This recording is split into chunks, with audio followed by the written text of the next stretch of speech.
এই ছবিটা দেখে বুঝতে পারছেন তামিমের লেভেল কোথায়। বর্তমানে ক্রিকেট অঙ্গনে যত সমস্যা হচ্ছে তার মূলে রয়েছে তামিম ইকবাল।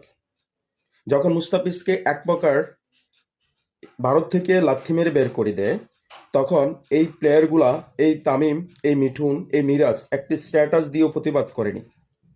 আজ যখন মুস্তাফিজের অসম্মান মানেই দেশের অসম্মান, স্বাধীনতা সার্বভৌমত্বের অসম্মান, সেই জায়গায় যখন বিসিবি সিদ্ধান্ত নিল তারা ভারত যাবে না খেলতে, তখনই তাদের গায়ে জ্বালা ধরেছে।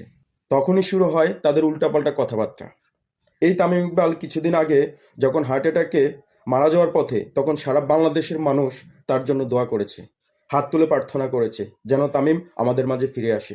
আজ বাংলাদেশের মানুষ তাকে দালাল বলছে, মিঠুন, মিরাজ, তাইজুল তাদেরকে দালাল বলছে। এটার একমাত্র কারণ হচ্ছে বাংলাদেশের মানুষের হৃদয়ে তারা আঘাত করেছে। কারণ বাংলাদেশের মানুষ কখনো তাদের স্বাধীনতা ও সার্বভৌমত্ব নিয়ে কথা বললে, তাদের প্লেয়ারদেরকে অপমান করলে তারা কখনো এক বিন্দু পরিমাণ ছাড় দিয়ে কথা বলবে না, চোখে চোখ রেখে কথা বলবে।